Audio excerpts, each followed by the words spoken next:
Halloween 2016. My three friends and I, who for the purpose of this story will be named J, K, and L respectively, were trick-or-treating downtown. Downtown was always a mob scene on Halloween only because the houses were so close together, meaning more candy for the amount walked. 10 o'clock was always the time things really started to die down, and by 10:30, we were really the only kids still out trick-or-treating. Only like 1 in 10 houses actually opened their doors this late, so we called it quits with the trick-or-treating and decided to just screw around. It was a Saturday night after all. As we called it quits with the trick-or-treating, a lone person in a clown costume was walking really, really slowly from the black fog in the distance. This was a legit clown costume too. The makeup was crazy. From the slit-mouth smile to the blood-filled boils, it was a scary costume.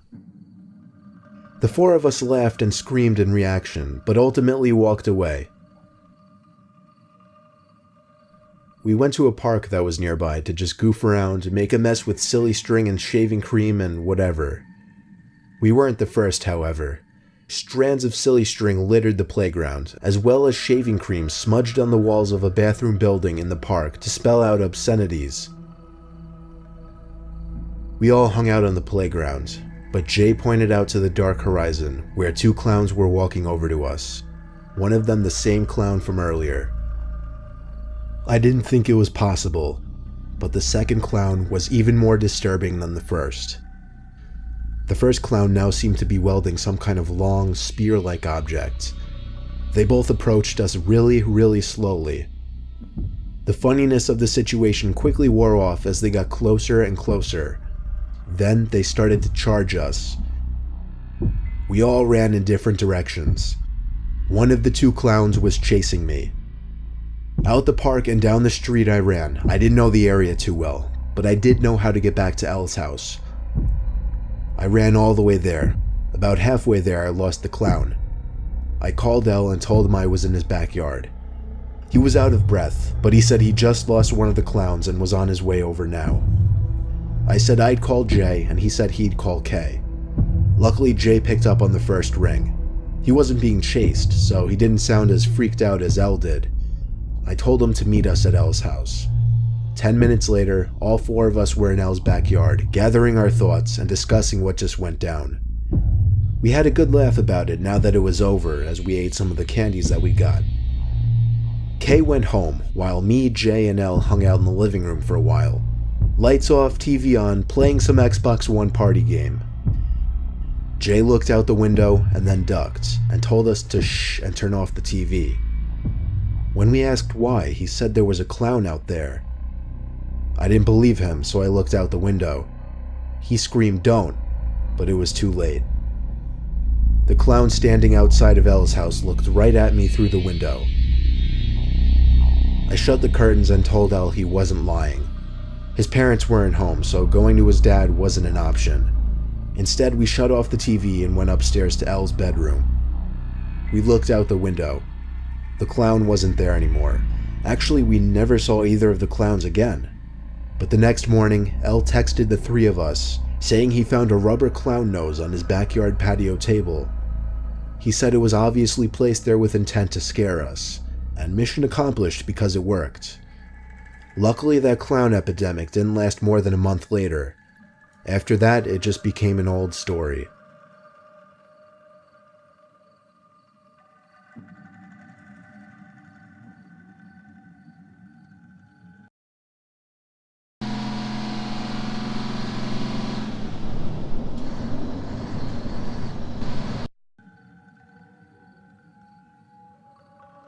It was a school night Halloween.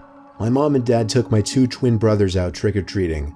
I didn't have plans, so my parents kind of forced me to answer the door and hand out candies while they were gone. Since we live in a cul-de-sac on a dead-end street, we get next to no trick-or-treaters on Halloween, so every time the doorbell rang, I kind of jumped. I was in the living room watching TV, with the bucket of candies next to me on a small table. Butterfingers, the one and only candy my mom always got on Halloween for some reason. The doorbell rang, so I took the orange bucket and brought it to the door and opened it. There was someone in a scream mask and robe holding out a pillow sack. It didn't look like he got a lot of candy for the night, and given that the night was almost over and nobody was really coming to the house, and he was alone, which is always kind of sad, I gave him a bunch of candy. He walked away without saying thanks, which kind of made me feel bad, but it was honestly whatever. I stopped thinking about it as soon as I sat back down on the couch. The movie I was watching ended, so I started surfing the channels. During one of the brief moments of silence as the TV flipped from one channel to the other, I heard a thud and a bump come from downstairs near the back door. To better hear what it could have been, I turned the volume on the TV all the way down and went to the stairway. The back door was wide open. My heart started racing as I started to feel sick inside. I had forgotten to lock it when I went back there. The big question was if what I heard was the sound of the door opening or closing, and if someone was in the house. Naturally, I called down the stairway for my mom and dad, and then my twins' names. The silence from down in the dark den was creepy as hell. I was afraid to go down there. Unfortunately, there's no door to separate the main floor from the den stairway, so sitting in the living room suddenly didn't seem very comfortable. I kept the TV on, but muted. I just felt safer with the extra light it provided. It took a while for some reason, but it finally hit me to call my parents and ask them to come home. My mom said they'd be home within half an hour. I told my mom I was scared that someone was downstairs because I heard something. She assured me that there was nothing and it was just my imagination. I hung up the phone and immediately heard the sound of wood foundation cracking under one of the carpeted steps to the den. I froze on the couch. Literally, I couldn't move a muscle, not even a finger. Then there was another crack. As silently as I could, I sat up from the couch into a half-crouched position, tiptoeing to the front door. But as I passed the couch that blocked the view of the den stairway from the living room, I saw something on the stairway. It was a scream mask, leering up from the stairs at me, but in a way where he was obviously not trying to get caught. The angle at which I saw the mask and the dark lighting made the sight so much more disturbing. When he saw me though, he went the other way, back into the darkness of the den. I locked myself in my room upstairs and called my mom again to tell her what happened. They cut their trip short and came home.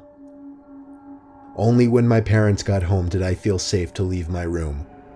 My dad and I checked the whole den, every closet, every room. Luckily, there was no one. The moral of the story simply comes down to keeping your doors locked, because apparently this guy just helped himself through our back door.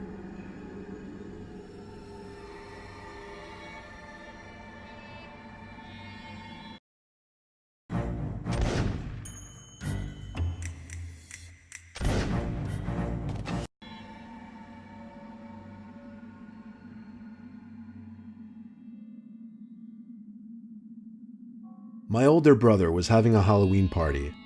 He was a sophomore in college. I was actually only in the 8th grade. Our parents weren't home all weekend, so he was taking advantage of the opportunity, I guess.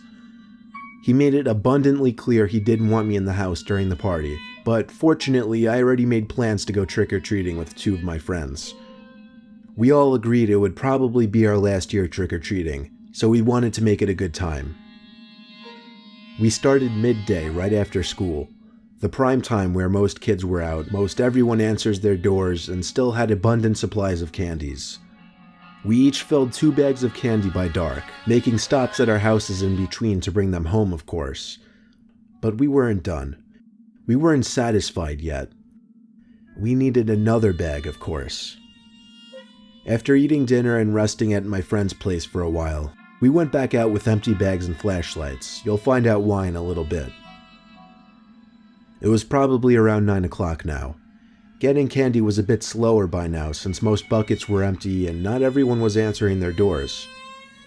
An hour flew by because we were still having fun, though we didn't get much candy this time. By the time it was like 10:30 or 11, we stopped because it just seemed obnoxious to knock on people's doors this late. Everyone already went home because it was a Tuesday night, a work night and school night. But we already agreed we'd be skipping school the next day. We were all in the same homeroom and already knew nothing was going on at school tomorrow, so to us, the night was still young. So we went for a run to what locals called the Ghoul House. It was a house with some history. A couple got divorced after their child somehow died in the house, and then the wife moved out. A couple weeks later, the husband shot himself at the kitchen table. It's been fenced off ever since. Why the house hasn't been sold or torn down by now is beyond me. When we got there, we realized how scary the house was in the dark. It stood taller than the other houses, and it had a black fence surrounding the front yard, with overgrown bushes hugging it.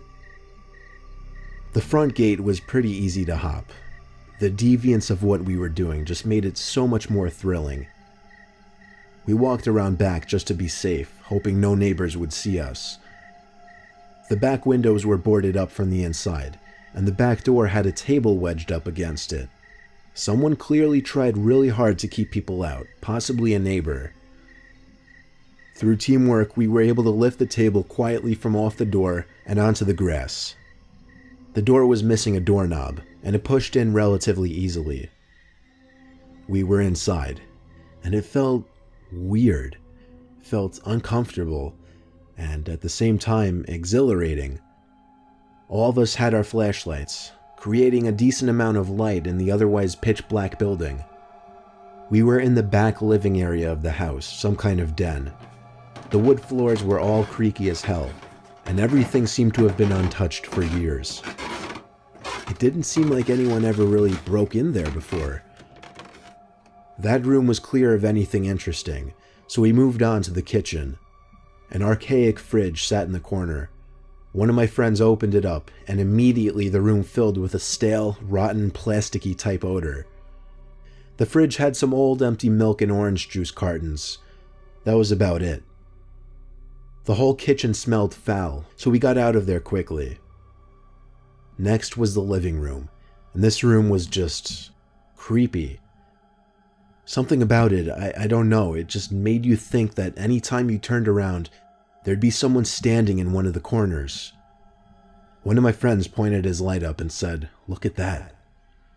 There was a giant hole in the ceiling, which led right up to a room upstairs. As my other friend and I also shined our lights up there was a couple thumps from right above us. We all shut our lights. I got that horrible, painful feeling in my heart area from what I just heard. We all whispered very, very lightly that those were definitely footsteps. One friend whispered we should go up there, see what it was. My other friend and I said absolutely no way and started tiptoeing to the back door. But he was persistent. He didn't follow us. Instead, he went upstairs. He didn't even make a good effort at being quiet about it. We kind of felt like we had to wait for him down in the living room now, so we stayed put. We heard his footsteps upstairs now, crossing the upstairs of the house, until he stopped right above us. My eyes were adjusted to the dark by this point, so even without our flashlights on, I was able to see the figure of my friend, standing above us, looking down through that hole in the ceiling. I tried whispering up there loud enough so that he could hear, but apparently he couldn't. I didn't want to get any louder, but suddenly we heard footsteps coming from the stairway in the living room. We both turned on our flashlights and shined them up to the top of the staircase to see our other friend walking down the stairs. The realization set in immediately, and neither of us had the balls to shine our lights up to that hole in the ceiling to see who was actually standing there. I just screamed run, and we all booked it to the back door, out the house, and to one of my friend's house. The friend who went upstairs said he smelled something foul up there, like a rotting carcass, and that he also heard breathing coming from one of the rooms.